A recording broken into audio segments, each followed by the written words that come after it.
Hello, and thank you for joining us for this webinar on end of grant reporting through Researchfish and annual reporting through Wellcome Trust Grant Tracker.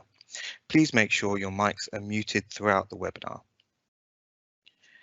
My name is Paul. I help with the organisation and administration of the annual and end of grant reporting process.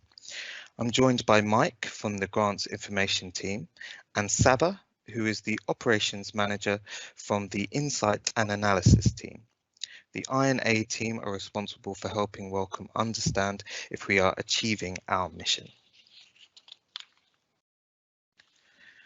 We will be taking questions through Slido during the webinar, so please go to slido.com and enter the code 7463 to submit a question.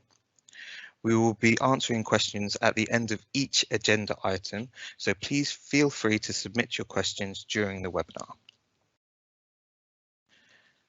For both Researchfish and annual reporting, our agenda will cover who is submitting, key dates, and how data is used.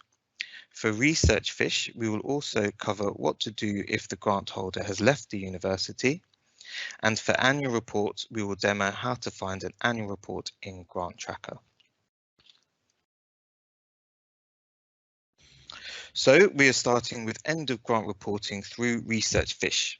The next submission window will require some grants that ended between the 1st of October 2019 and the 30th of September 2020 to submit a report.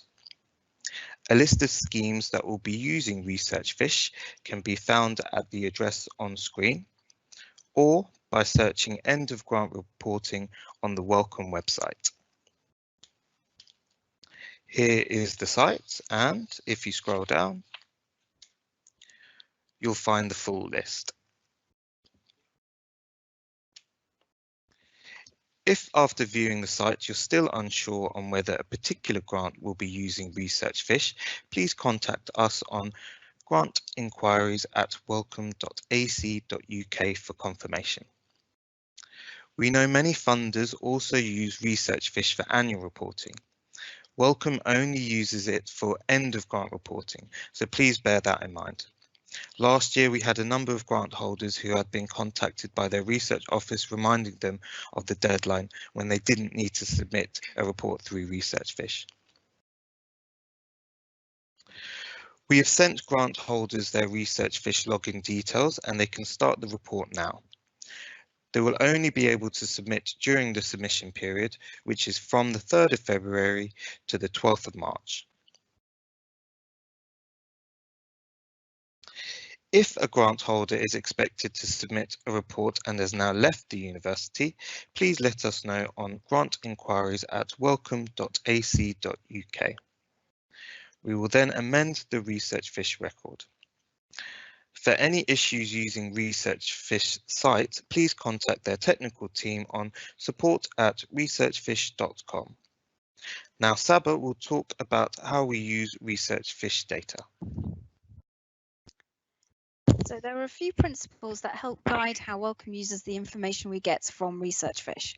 The first one to note is that the information is never analysed on an individual grant basis and is not used to make decisions about individual grants.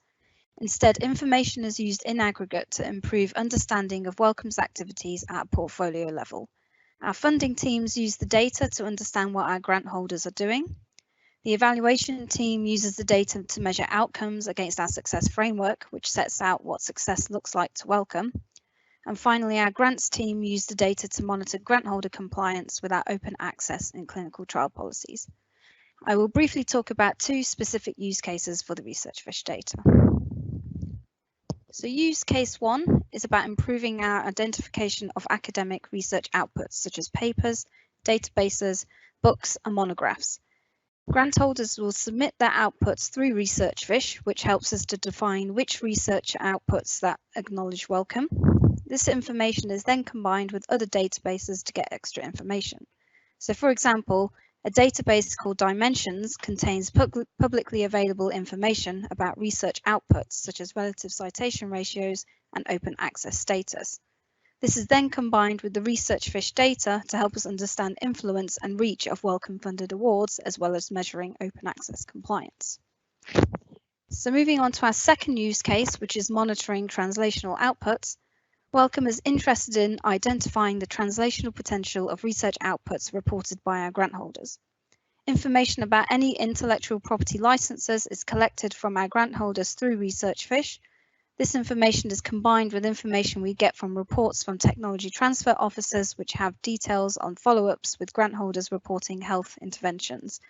This information combines helps Wellcome to understand translational engagement, development of health interventions, and impact of our funded research on health. Thank you, Saba. Now to Mike to see if we have any questions. Thanks, Paul. So I think we just have one question at the moment, and that is whether researchers can submit their annual reports through Researchfish. So Researchfish only collects output data, and in our annual reports, we're not interested in output data, we're interested in just having a quick light touch update on how the grant is progressing. So we use a report on Wellcome Trust Grant Tracker for annual reporting, and we collect our output data through Researchfish at end of grant reporting. And that's the only question we've got so far, I think. Great, thank you very much, Mike. Now on to annual reporting through Grant Tracker. Not all grant holders are required to submit a report.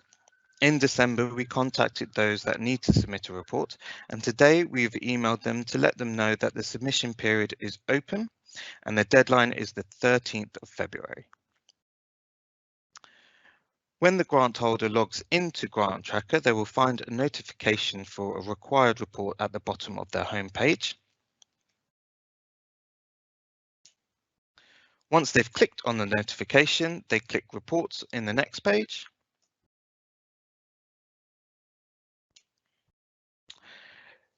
Then Edit to start the report.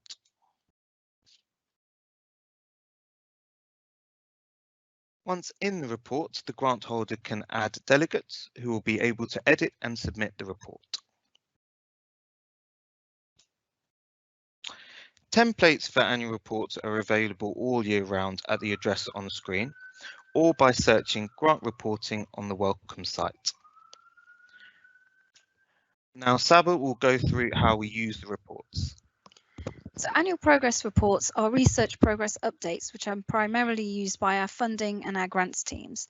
These reports, unlike Researchfish, are not used for evaluating outputs or outcomes, but instead are used to monitor in a light touch way how our awards are progressing, and also to gain insight into the work Wellcome supports.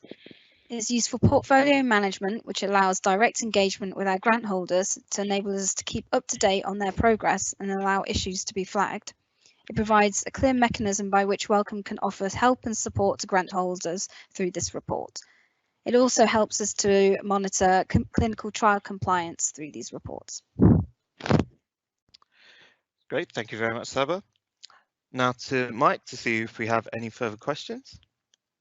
Yeah, just two questions. So we've got a question about whether the people attending the webinar today will get a copy of the slides. I think you can answer that one, Paul. Yeah, the slides will be made available through our website along with the webinar. They will be posted soon after today's webinar, and I will email everyone with links on how to get them. And there was a question about whether someone other than the grant holder can submit a report. So for both the annual reports and for Researchfish, only the lead applicant can submit the submission, the report. But for both, you can, as the lead applicant, nominate delegates who can complete the information within the report on your behalf. And I think that was it.